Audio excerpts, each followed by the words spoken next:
Ryo was unexpectedly hit by a truck-kun and reincarnated in another world. In Isekai world, he learned water-type magic, but his true golden finger was eternal youth immortality. Coincidentally, Ryo's dream was to live a slow life. The angel who sent him on the reincarnation path also mentioned that he had no special mission, so his slow life could be as slow as he wanted. Based on Ryo's needs, the angel sent him to a forest far from human civilization, prepared a house, and provided enough rations for 2 months. Additionally, the angel set up a barrier around the area and thoughtfully included an encyclopedia of low-level monsters and plants. The rest would depend on Ryo's own efforts. Ryo's first step was to try his water-type magic. He discovered that it could be activated without an incantation, just by using his imagination. However, he felt a bit of regret for missing the cool incantation steps. With water magic, he no longer had to worry about drinking or cleaning water, but he still missed the feeling of taking a bath, so he tried to make fire by rubbing sticks together. Unexpectedly, despite his hard work, he couldn't even get a spark. While looking at the sky, he noticed the sun and immediately thought of using the focal point principle to start a fire. He imagined the structure of water molecules while trying to strip away heat. Soon, he successfully obtained sea crystals. Next, he shaped them into a convex lens and focused sunlight on some kindling. Sure enough, he easily obtained a flame. Heating water was no longer an issue. By reversing the process of freezing ice, he could have as much hot bath water as he wanted. The rations provided by the angel would only last for 2 months, so he had to go hunting to avoid running out of food. Therefore, the first thing he practiced was attack magic. However, the power of his water balls was quite disappointing.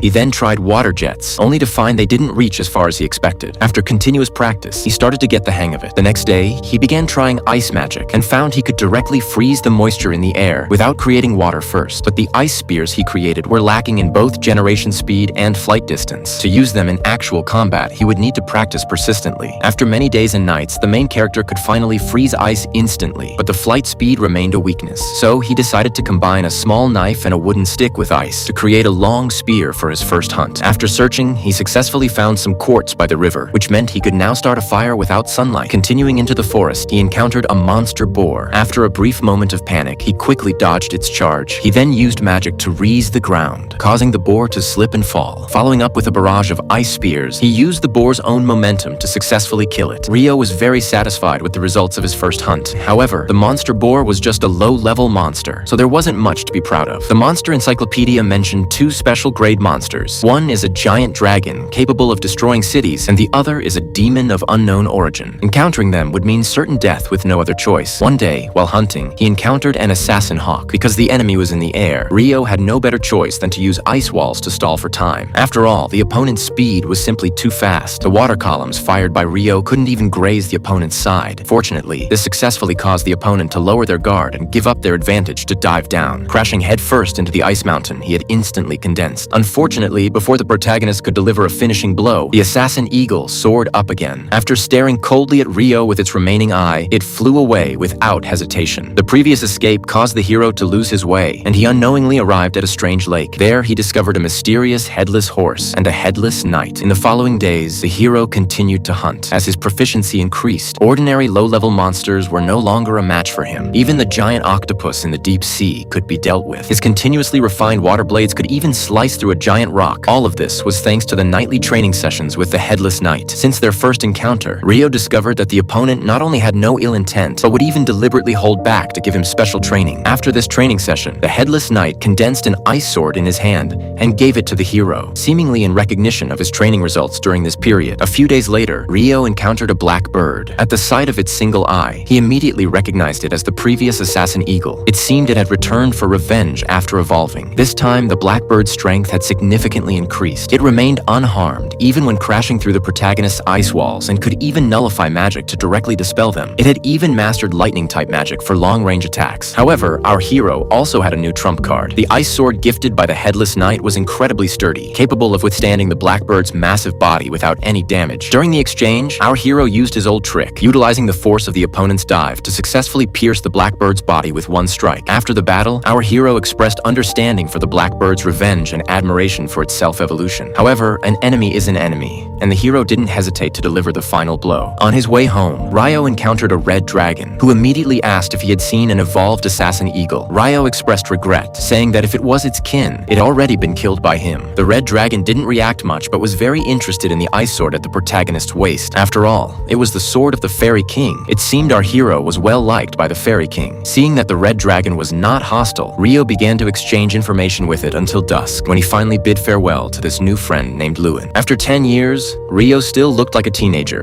because of his immortality. One day, Ryo wanted to go to the seaside to catch some fish and unexpectedly found a shipwreck victim. He didn't hesitate to take him home. The boy's name was Abel, and he expressed his gratitude to our hero. Before Ryo could ask about his situation, Abel's stomach growled. So our hero prepared lunch for him. Abel asked him why he wasn't wearing clothes. Ryo explained that his clothes had worn out long ago. There were no towns nearby, and even if he had money, he couldn't buy fabric. Even the food was hunted by himself. He also showed his magic to Abel. After lunch, Abel went to the seaside to search for something in the wreckage of the ship, but after searching for a long time, he couldn't find anything, which gave him a headache. It didn't matter if he couldn't find his things, but now going back to Rune seemed like a distant dream. Although Ryo didn't know where Rune was, it was likely to the north and would take a long time to reach. Abel didn't know the exact route, so he invited our hero to go with him. Of course, he would be responsible for safety on the way. Although Ryo wanted to live a slow life, he had been living like this for 10 years, and it was time to go out and see the world. Thinking about this, Ryo decisively accepted Abel's invitation. Before leaving, he went to the lakeside to say goodbye to the Fairy King. The two of them had one last training session. Of course, it ended with the protagonist's defeat. After the training, the Fairy King gave the protagonist a cloak as a gift. The next morning, our hero and Abel embarked on their journey. As soon as they stepped out, they encountered an old acquaintance, the low-level monster. Before the protagonist could act, Abel rushed forward and pierced the monster with one move. Ryo was surprised. It was the first time he had seen skills other than magic. Next, the two of them accidentally entered the territory of the lizardmen. Abel wanted to take a detour to leave, but as soon as they left, the protagonist noticed something unusual. It seemed like the lizardmen were chasing them. To Abel's surprise, Ryo could not only cast magic without a staff, but also release multiple ice spears at the same time, wiping out the chasing lizardmen in minutes. This completely subverted his inherent impression of mages. However, he didn't plan to delve deeper. The two continued forward and passed by a pile of rocks. The next second, the rocks suddenly moved. Abel realized something was wrong and split them into two. Ryo set up an ice wall for defense. It turned out this wasn't just a pile of rocks, but the nest of a golem. Abel attacked first, punching a hole in the golem with a single blow. However, the hole healed instantly, and the golem fought back. Abel had no choice but to retreat. Seeing this, our hero mentioned he had a new skill and wanted to test it out. He just cast a spell with a wave of his hand and summoned a super large ice block weighing 2.5 tons. With just one strike, he defeated the monster that could regenerate infinitely. Even his teammate Abel exclaimed that he was definitely cheating. Abel was stunned and asked how he did it. Ryo didn't explain, but repeated the trick, wiping out the golems. Later, they reached a mountain peak and found a giant beast named Behemoth sleeping. A group of wyverns appeared, seemingly targeting the behemoth. Abel thought the behemoth stood no chance since flying types usually beat ground types, but our hero believed the behemoth would win. Seeing that Ryo was right, Abel was shocked. Soon, they left the forest. Once they crossed the mountain range, they would reach a human town. Suddenly, they encountered a legendary beast, the griffin. Both were paralyzed with fear, and Abel was breaking out in a cold sweat. Our hero threw a piece of pork to distract the griffin. Luckily, it was just hungry and left after eating. Once the griffin flew away, they breathed a sigh of relief. Abel remarked that both the behemoth and the griffin are legendary beasts not seen for centuries. He could believe they had encountered both in a single day, wondering if it was good luck or bad. He hoped for no more surprises, but their luck ran out. They encountered two more wyverns. Abel suggested waiting until they finished eating, as defeating them would normally require 20 skilled adventurers. Our hero thought that would take too long and suggested it would be easier if they were grounded. With Ryo's assistance, Abel easily defeated the wyverns. Abel finally realized how powerful our hero truly is. Fighting and traveling along the way, they finally crossed the mountain range and were just one step away from the human town. Ryo and Abel crossed the monster mountain range and successfully arrived at a human town. There, they ate curry, a delicacy typically found only on Earth. This is a meal that many protagonists in other worlds have to go through great lengths to enjoy, yet it's readily available here. I'm curious though, why curry appears so frequently in Japanese anime? Could it be that the Japanese really love this Indian cuisine? The next day, they continued their journey and arrived at Ruin after several days. The guard at the gate was thrilled to see Abel. He thought Abel's grave grass would already be 2 meters high, never expecting him to still be alive. Once the guard learned that our hero had saved Abel, he thanked him profusely. It seems Abel is quite popular here. Abel then took Ryo to the Adventurers Guild. According to the rules, with a recommendation from a B-rank adventurer or higher, a new adventurer can skip the lowest levels and start at E rank or D rank. The higher the rank, the better the missions and rewards. Of course, the protagonist probably isn't short on money right now, as they collected quite a few magic stones while crossing the Monster Mountain range. Upon arriving at the Adventurers Guild, Abel was immediately surrounded by other adventurers, all congratulating him on his safe return. To give them some space, Ryo stepped outside and happened to encounter a beautiful blonde elf. She immediately recognized the protagonist's weapon as one belonging to the Fairy King, suggesting the king thinks highly of him. However, she was in a hurry, so after a brief exchange, she went on her way. Just then, Abel came out and introduced Ryo to the others. Once everyone knew the protagonist had saved Abel, they all expressed their gratitude. Abel then led him to the counter to register register as an adventurer. The receptionist was surprised because Abel's team, the Crimson Swords, had never recommended a new adventurer before. Abel insisted the protagonist's strength was at least on par with his own, but the receptionist didn't agree right away, stating the guild leader would need to conduct an evaluation first. After the guild leader learned that Abel was safe and sound, he collapsed in relief. Upon hearing the news of Abel's disappearance, he had been nearly scared to death. At this moment, he noticed our hero standing nearby. Abel explained that Ryo's strength was even greater than his own, and recommended that he register as an upgraded adventurer. However, the president initially thought Abel was just boasting, but when Abel produced the Wyvern's magic core, the president had no choice but to believe. Abel is only a B-rank adventurer. It would be impossible for him to defeat so many Wyverns. In fact, that many Wyverns could destroy a country in minutes. Abel told the president not to worry, as these Wyverns were encountered in the Monster Mountain range and wouldn't threaten the safety of Ruin. The leader was incredulous. No one had stepped into those mountains for hundreds of years. He hadn't expected the two of them to clear it so easily. This further confirmed the protagonist's immense power. At that point, Abel's teammates burst in. Seeing Abel safe, they finally breathed a sigh of relief. To avoid disturbing their reunion, the president took the Ryo to the office. After his information was recorded, he officially became a D-rank adventurer. Learning that the protagonist had never visited a dungeon, the receptionist suggested he attend a lecture the day after tomorrow to learn more about adventurers and dungeons. Later, Abel wanted to take Ryo to buy a magic wand and new clothes. However, our hero felt a wand was unnecessary since he could cast magic without one. If he needed to fight at close range, he used a sword. When Abel asked where his sword was, the protagonist pointed to the one at his waist. Abel was speechless. It looked more like a small knife than a sword. Ryo asked Abel many questions about this world. He discovered that not only is time kept the same as on Earth, but the units of measurement are also in centimeters. Combined with the existence of curry, he began to suspect there were other reincarnators in this world. That evening, everyone held a banquet to celebrate Abel's safe return. As Abel's savior, Ryo was the center of attention and was pressured into drinking quite a bit. He still had a headache the next morning. Afterward, the receptionist took our hero to the adventurer's dormitory and introduced him to two fellow newcomers. After she left, Niels began daydreaming about marrying her. Eto, however, told him to stop dreaming, noting that the receptionist is very popular and way out of a rookie's league. While the three were chatting, the receptionist suddenly returned with another new roommate. Meanwhile, Abel's teammates were in an uproar. Although water magic exists, it is usually used for healing or support. It shouldn't be able to create massive ice blocks that even sharp blades can't cut. Furthermore, long-range casting was even more absurd. It is common knowledge that magic can only be generated around the caster. So far, only the legendary explosion mage could perform such feats. Abel had heard the title, a top-tier powerhouse who could wipe out a 1,000-man army with a single move. Even the fearsome wyverns wouldn't stand a chance. They realized that if the Ryos truly possessed such strength, he was an irreplaceable talent. They knew they must not let the Empire take him,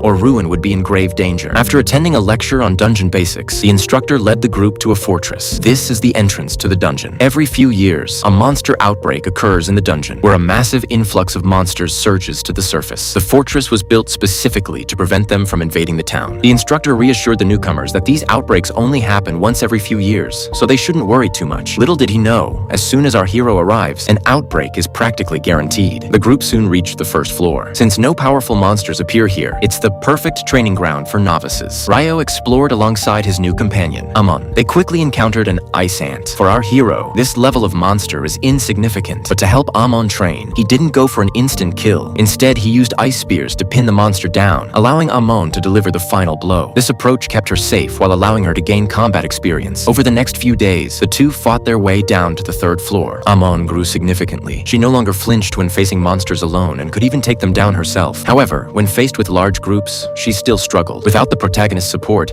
reaching the third floor would have been impossible. Ryo noted that Amon's swordsmanship is excellent, but her stamina is lacking. With daily physical training, she is sure to become a powerhouse. Amon was thrilled to receive his recognition and promised to train even harder. After finishing their dungeon run, the protagonist visited the library to borrow some books on alchemy. However, just as he stepped out, the sky suddenly went dark. Looking up, he saw a total solar eclipse. Everyone on the streets had vanished. Ryo felt an ominous presence. Suddenly, a blast of fire shot toward him. Luckily, his reflexes were sharp, and he blocked it with an ice wall. As the flames subsided, a woman resembling a cool beauty girl slowly approached. Ryo immediately recognized her as a legendary demon, a terrifying existence on par with the dragon tribe. Under normal circumstances, one would choose to flee, but the space had already been sealed by a barrier, so there was no choice but to fight. Seeing that Ryo actually blocked the hellfire, the demon raised a small hand and fired a wind cannon. Before the hero could react, he was hit. However, this blow only pushed him back several meters and didn't cause any substantial damage. The demon girl was stunned. Being able to block the hellfire was already absurd, but to take a direct hit from a wind cannon and be completely fine was unheard of. But she soon discovered that the hero was wearing the Fairy King's robe, a top top-tier piece of divine gear capable of nullifying magic damage. Since magic won't work, I'll just have to cut you down, she said, drawing his weapon and charging forward. She thought using close combat tactics against a mage would be easy, but she didn't expect that our hero to be a battle mage. Not only was his magic talent on par, but his close combat skills were terrifyingly strong. He could even engage in melee while simultaneously casting magic to disrupt his opponent. However, the demon wasn't easy to handle either. By applying wind magic to his legs, she gained incredible movement speed. Ryo's magic couldn't touch him at all. After dodging the magic, the demon seized the opportunity to rush in. Ryo quickly raised his sword to block, but failing to land a hit, the demon kicked him away to create distance. The demon grew intensely interested in the hero. Not only was his robe from the Fairy King, but even his weapons were the Fairy King's common gear. Even his magic casting speed was faster than her own. Could humans have truly become this strong? Seeing that magic wouldn't give him an advantage, the demon chose to engage in close combat once more. But the demon's swordsmanship was clearly inferior to the Fairy King's style. After clashing for a while, the male lead had completely mastered the rhythm of the fight. He eventually found a flaw, knocked the demon back, and followed up with magic. Sensing the timing was right, the male lead moved in for the finishing blow. To his surprise, after such a dense magical assault, the demon had only sustained minor injuries. The demon's incredible regeneration speed left our hero feeling desperate. If he couldn't achieve a one-hit kill, there would be no way to defeat this demon. After being heavily wounded by the acid rain, the demon entered a berserk state. Just as the demon was about to use his full power, the total solar eclipse ended. She enjoyed this battle immensely and hoped to see our hero again, warning him not to be killed by any other demons first. The demon's frightening strength left him shaken, especially its ghost-like speed, which made a deep impression. He believes that if he could move at such high speeds, he might be able to defeat the demon next time. He tried to create an ice path using ice magic and then push himself forward with water magic. But after a night of practice, the results were disastrous. It seems he must find another way. He went to the library to find books on alchemy. However, the library was so vast that he couldn't find what he was looking for. While searching upstairs, he ran into a female elf he had met once before. Through their conversation, he learned her name is Sarah, a member of the adventurer party Wind. Interestingly, she is currently the only member of the team. Upon learning that the protagonist wanted to study alchemy, she proactively recommended several books she had read. Ryo originally wanted to ask about books regarding demons, but decided against it to avoid unnecessary complications. While the protagonist and Sarah were chatting, an anomaly occurred in the dungeon. His roommates were exploring the 5th floor when they encountered goblin archers, which usually only appear on the 10th floor. They reported this to the Adventurers Guild upon their return. The guild staff took the report very seriously and immediately informed the guildmaster. The experienced guildmaster suspected this was a precursor to a major outbreak. He summoned 2 B-rank adventurer parties, the White Brigade and the Crimson Sword, asking them to enter the dungeon to confirm the anomaly. If confirmed, they were to return to the surface immediately and join forces with the Border Count's knights and other adventurers for a counterattack. The group arrived at the dungeon entrance. The guildmaster intended to open the door, but Abel stopped him, sensing an ill omen. He asked Lynn to use her detection skill first. Her search revealed that hundreds of monsters were lying in ambush right at the entrance of the 1st floor. The anomaly was real. The guildmaster ordered a full retreat and contacted the knights and guild headquarters to prepare for battle. Once everyone was assembled, the dungeon gates were smashed open. Countless goblins poured out. The guildmaster ordered the archers and mages to attack simultaneously to thin their numbers. However, the goblins were not only numerous, but also fearless in the face of death. Many novice adventurers suffered from them. The battle continued until sunset, and most of the goblins were eliminated. Now, only some 0-star goblins are still resisting. So, the guildmaster asked 2 B-level adventurer groups to clear the field. After killing all the minor ones, 3 goblin generals slowly walked out. Their strength is no less than that of a B-level adventurer. But this is secondary. Once multiple goblin generals appear, a more powerful goblin king might appear later. The 2 team leaders each deal with a goblin general, while others team up to deal with one. We must finish the battle before the goblin king appears. As soon as the battle started, they gained the upper hand and easily injured 2 goblin generals. But in the next second, a terrifying sword energy suddenly attacked. The adventurers used giant shields to defend against the attack. But those 3 goblin generals were split into 2.5 pieces with one blow. Everyone thought it was Airblade, but only Abel saw that the goblin king just moved his arm and almost killed them along with the goblin generals. The 2 team leaders teamed up to attack the goblin king, but the goblin king's defense is amazing. Even if the attack hits the front, it cannot cause damage. Soon, they were in a tough battle. Just as the goblin king was about to swing his sword energy again, Abel stood out and rushed in front of the goblin king. In the perfect coordination of everyone, the goblin king finally died. The whole place burst into tsunami-like cheers. Unbeknownst to them, there are even more terrifying beings in the dungeon who haven't shown up yet.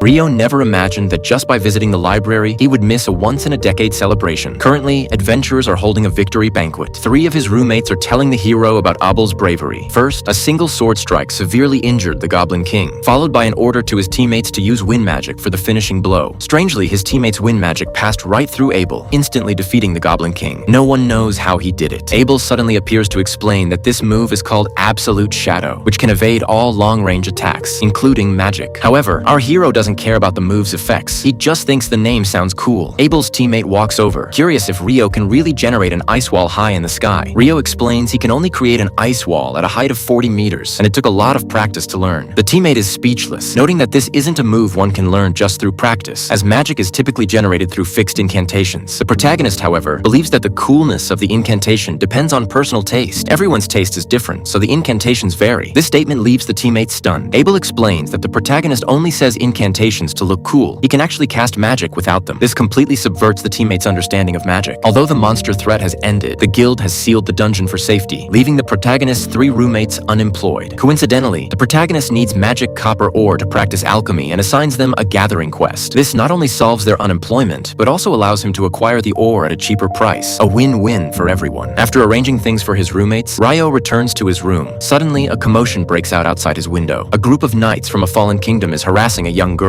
A passing adventurer steps in to stop them, which infuriates the scum knights, who prepare to attack him. But in the next moment, a knight trips and falls flat on his face. He struggles to get up, only to fall again. Just then, Phelps, the leader of the White Travel Group, happens to pass by. He reprimands the knights for tarnishing the kingdom's reputation. The lead knight, undeterred, warns Phelps not to interfere, or even the Adventurers Guild won't be able to protect him. Unbeknownst to them, Phelps is not only a famous adventurer, but also the heir to a Marquith family, and his father was the former commander of the Knight Order. Realizing who they're dealing with, the knights lose their nerve and flee. After the adventurer escorts the girl home, Phelps looks up at the protagonist in his window and praises his magic. It turns out the knight's sudden falls were due to the protagonist's secret intervention. Later that evening, Abel comes to find the protagonist. It is said that there is something the male protagonist wants to help with. It turns out that not long ago, an inspector sent by the kingdom came to Rune for an investigation, accompanied by kingdom knights for protection. However, there were people in the knights with poor conduct, and according to reliable sources, they were planned to cause trouble that night. Consequently, the inspector asked Abel to arrest all of them. Around this time, our hero discovered several suspicious-looking adventurers. Although foreign adventurers visit occasionally, the underground city is currently closed, making their presence highly suspicious. The 2 followed them secretly, but were attacked in a dead-end alley. But our hero was unimpressed, noting he hadn't even used his full strength before they fell. Abel then discovered an alchemy tool dropped by the attackers. While the hero was interested in keeping it, Abel refused, stating it was evidence. Based on their nameplates, the attackers were from the capital of the Kingdom of Handel. Meanwhile, the scumbag knight Abel was looking for targeted a lone man named Phelps to teach him a lesson, unaware it would lead to a fatal disaster involving a cleansing inferno fire. The next day, the kingdom sent an investigation team to look into the monster rampage in the underground city. Upon arrival, they requisitioned all the food from the Adventurers Guild and demanded the blockade be lifted, even asking for free guards. The guild chairman was firm, only agreeing to lift the blockade. The team eventually conceded, deciding to purchase food from nearby towns and hire adventurers at a premium rate. The chairman warned them to be cautious, as the underground city becomes extremely dangerous after monster attacks, noting that even an S-level super knight had previously vanished there. Elsewhere, Ryo met a girl named Natalie at a hotel entrance who needed help delivering an important letter from Grandmaster Leon to Abel. The letter requested Abel's assistance for the investigation team. After delivering the letter, the male protagonist left for lunch. Natalie, who comes from a famous water magic family, was questioned by Lynn about high-altitude ice magic. When Natalie claimed no such magic exists, Lynn became curious about how the male protagonist acquired such rare knowledge. Abel warned everyone never to make an enemy of the protagonist, as they would likely be defeated in an instant. Soon after, Abel's team entered the underground city with the investigators. They found no monsters, but encountered a mysterious door. When their detection device touched it, everyone nearby suddenly disappeared, leaving only Natalie behind because she was standing far enough away. The investigation team was teleported to a mysterious space. All responses from the outside world suddenly disappeared. Then,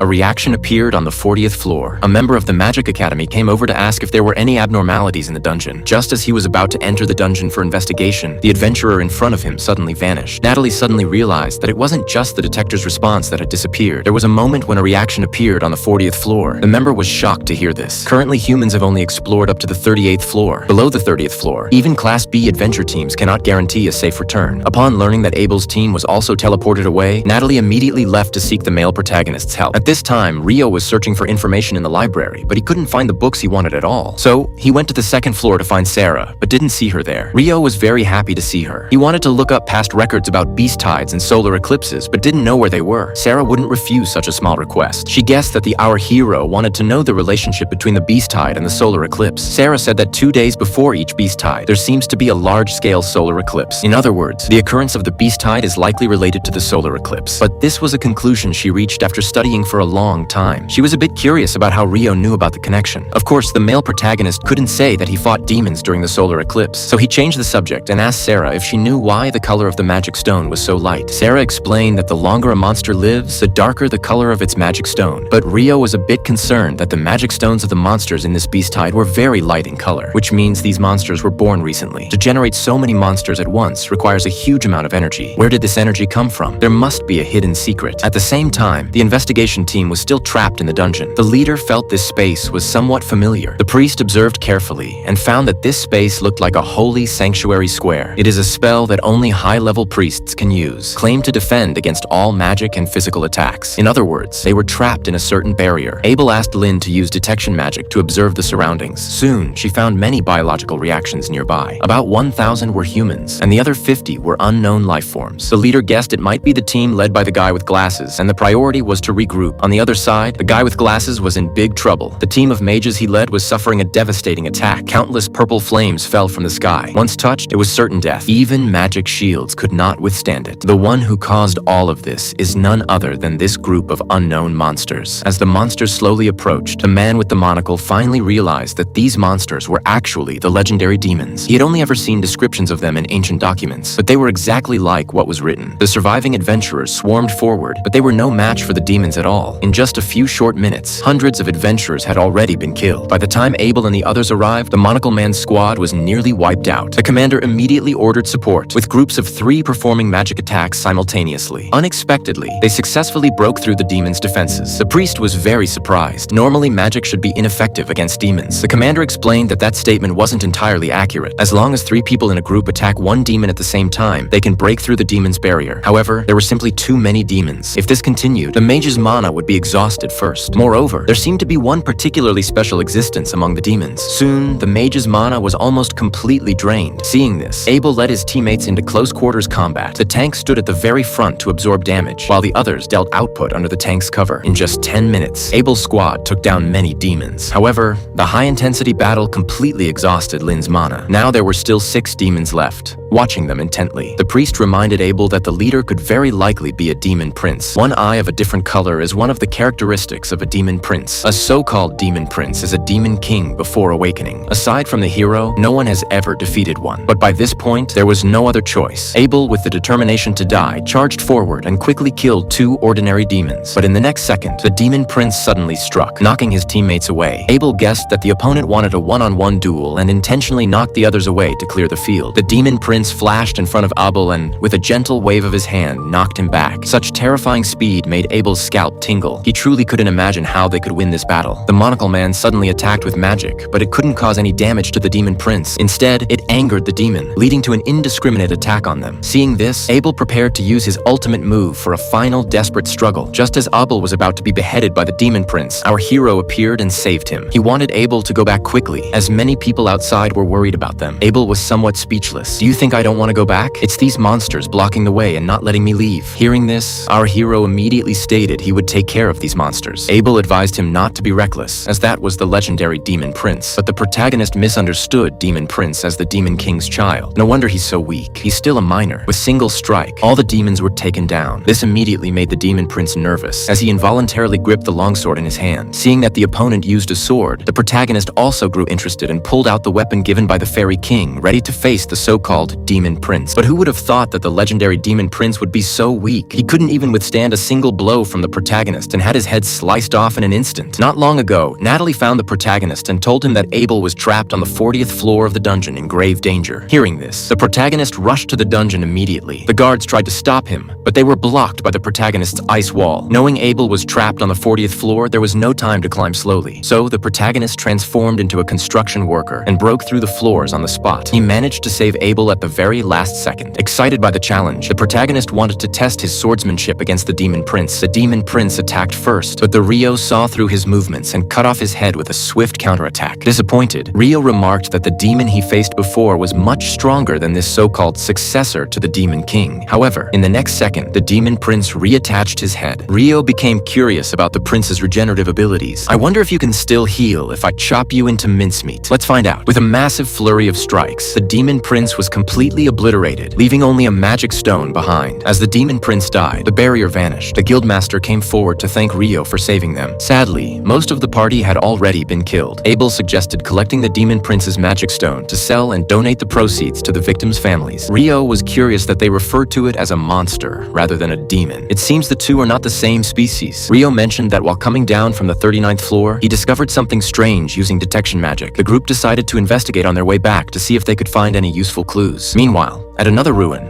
a group led by a hero was preparing to summon the Demon King to slay him, only to accidentally summon the Demon Leo instead. The hero mistook Leonor for the Demon King. Leonor didn't bother explaining, but instead asked for the hero's identity. Upon learning he was a hero, Leonor became interested. To everyone's surprise, the mighty hero couldn't even survive one strike from Leonor. His teammates wanted to help, but Leonor threatened them. If you dare to step in, I'm afraid none of you will survive. You'd better try to save your hero instead. Leonor then looked at the black orb on the altar. Although the fight was disappointing, getting this item made the trip worthwhile. Before leaving, Leonor corrected the hero, stating he wasn't the Demon King. But of course, no one believed his words. To them, he was nothing but the Demon King. That demon Leonor definitely seems like he's going to be a recurring problem. Who else could have such powerful strength? Leonor didn't bother to explain, but stated that with your strength, you might be able to defeat the current Demon King. But to face me, you're still far from being enough. There's someone among humans who's almost as strong as I am. If you want to defeat me, you have to at least become the strongest human to live up to the title of hero. On the other side, the protagonist and his team arrived at the 39th floor and found a black sphere at the exit. The leader didn't know what it was and decided to take it back first. Seeing them return safely, the guildmaster was relieved, but still questioned why the protagonist had entered the dungeon without permission. The leader quickly explained that it was thanks to the protagonist's timely help that they could return alive. With that, he invited the guildmaster to a tent for further discussion. Before leaving, the guildmaster reminded the protagonist that he would still hold him accountable for entering the dungeon. Seeing this, I'm really speechless. They've done a great job, and you still want to hold them accountable. If it were a protagonist with a worse temper, they wouldn't even know how they died. I really don't know how this fool became the guildmaster. Later, the leader told the guildmaster that they had encountered demons in the dungeon, including even a demon prince. The guildmaster marveled at Abel's ability to defeat a demon prince. The leader explained that although Abel was strong, he was almost killed by the demon prince. If the protagonist hadn't appeared in time and killed the demon prince, their graves would have been overgrown with weeds. Abel once said the protagonist is an extraordinary existence, and he has also witnessed the protagonist's terrifying strength. He believes that being an enemy of the protagonist would surely lead to death. They naturally wouldn't do such a foolish thing. But who knows if there are any foolish nobles who don't know their place. So he doesn't plan to write about the protagonist in the report. The guildmaster agreed upon hearing this. The next day, while Ryo was wandering in the street, he suddenly smelled a wonderful aroma and found a restaurant. He didn't expect to meet Sarah there. Sarah introduced the restaurant's curry as the best, so the protagonist ordered a plate of curry rice and Sarah did the same. After a satisfying meal, they were about to leave. The protagonist was curious why he hadn't seen Sarah at the Adventurers Guild, since she's also an adventurer. Sarah explained that she had been away on business in the royal city and had taken on a long-term commission, so she wouldn't be going to the guild for tasks. This long-term commission is to serve as a swordsmanship instructor in the Knight's Order. Don't be fooled by her gentle appearance. She's actually very strong. Knowing that the protagonist had received guidance from the Fairy King, Sarah invited him to the practice field for a mock battle. Soon, the two of them arrived at the training ground for a duel. From the moment Ryo entered, Sarah could sense his unsatisfied desires, as if his inner urge to fight hadn't been released. That's why Sarah invited him to spar. Sarah was extremely satisfied with the protagonist's swordsmanship. After all, in the entire Knight Order, no one had ever been able to dodge her sudden thrusts. Next, she prepared to use her signature move. Sarah lunged with incredible speed, but Ryo managed to parry her blow, sending her sword flying into the air. Sarah excitedly hugged the Hour hero. She hadn't expected him to block so many strikes from the Blade of the Gale. Truly a genius trained by the Fairy King. Ryo remained humble, noting that Sarah's ability to imbue magic into her swordsmanship was the truly impressive feat. As they were praising each other, a maid arrived to remind Sarah that it was time to practice with the Lord's grandson. Sarah Sarah had no choice but to leave. Before departing, she instructed the maid to ensure the protagonist was safely escorted out, as he is someone very important to her. On the way out, Ryo happened to encounter the Guildmaster's carriage. The Guildmaster had something important to discuss, so he invited the protagonist inside. The Guildmaster expressed deep gratitude for the protagonist saving the investigation team and Abel. However, since the protagonist trespassed into the underground city, he had to be punished. The Guildmaster's punishment was assigning him the mission of guarding a merchant caravan. It seems the Guildmaster is really taking advantage of the protagonist's kind nature, treating him like a salaryman who gets rewarded for a great job with even more work. If it were anyone else, the Guildmaster might have found himself in a much tougher spot. The next day, Niels came to Our Hero for help, saying his hometown was under attack by magical creatures and an extermination quest had been issued to the guild. However, this quest could only be accepted by D-rank adventurers, which is why he sought out the D-rank veteran protagonist. Upon learning the targets were goblins and skeleton soldiers, Ryo became instantly excited. These are the most classic starter-level enemies in an isekai world. Finally, a chance for a normal adventure. Soon, the group found the Guildmaster, who informed them that this mission had already failed twice, the second time by a D-rank team. Everyone was incredulous. Are skeletons and goblins really that strong these days? The Guildmaster explained that the failures weren't due to the monsters, but because the villagers were uncooperative. However, it was hard to judge from just the report. Only an on-site investigation would reveal the true problem. The group soon arrived at the village. When the villagers saw Niels, they greeted him warmly. Ryo was a bit disappointed. According to a typical plot, shouldn't Niels have been driven out of the village only to return later and prove them all wrong? Niels felt a bit embarrassed by this. While he was a bit mischievous as a kid, he wasn't exactly banished. Later, the group went to the village chief's house to learn more about the mission. Niels asked why the villagers wouldn't cooperate with the adventurers. The chief explained that they first discovered skeleton soldiers in the east of the forest, followed by goblins in the south. He then issued the extermination quest, but the adventurers who came only cared about hunting the monsters and trespassed into a forbidden area deep in the forest. This caused resentment among the villagers, even though they knew it was a life and death battle where you can't choose the battlefield. That forbidden area has been protected by the villagers for generations and must not be violated. Hearing that it involved a forbidden area, Niels became serious and said they must get permission from the villagers and the elder before entering the area to hunt the monsters. Soon after, the village meeting ended. Niels came to tell everyone that there's a guardian beast deep in the forest that has always protected the village, which is why the villagers hold the forbidden area in such high regard. Hearing this, Ryo immediately began to imagine a fallen guardian beast scenario. The next day, the group went to where the goblins had appeared. The ground was covered in goblin footprints, and their large number suggested they had already established a base. Just then, our hero sensed something. There are 10 goblins approaching nearby, so the group enters the forest ahead of time to set an ambush. Using ice ropes, Ryo freezes the goblins into ice pops, allowing his companions to rush forward and easily defeat them. He intentionally leaves one alive to lead them back to its nest, where he repeats the trick by binding the remaining goblins with ice ropes for his team to finish off. The commotion eventually wakes a sleeping goblin general. Though his companions tremble in fear at the monster's power, Ryo strikes first with an ice rope, ending the general's life instantly. After the battle, the group returns to the village and meets a priestess. Ryo notices her staff bears the crest of the Earth Mother, one of the 7 great gods. While other gods have declined over time, this village remains a rare place of worship for her. Ryo is surprised she can use recovery magic without chanting, which differs from the priests of light. She explains that while modern magic relies on chanting, it wasn't originally necessary. Soon after, they arrive at the guardian beast's cave, finding the beast, Fenrir, to be friendly rather than corrupted. Fenrir shows great respect to our hero because he is a relative of the fairies and is loved by the fairy king. Remarkably, meeting the hero extends Fenrir's remaining lifespan from a mere 10 years to 1,000. Finally, Fenrir directs them to a nearby shrine guarded by 30 skeleton soldiers and a powerful, bound elemental. The priestess uses a purification spell to quickly clear the skeletons, and they move inside to face the elemental. Ryo enchants his companions' weapons with ice and creates slippery ground to trip the monster. Under a relentless flurry of attacks, the elemental is defeated. Upon entering the inner shrine, they discover a piece of an orb is missing from a statue, which likely caused the monster outbreak. Since they cannot repair the orb yet, they seal the shrine to prevent any further power from leaking out.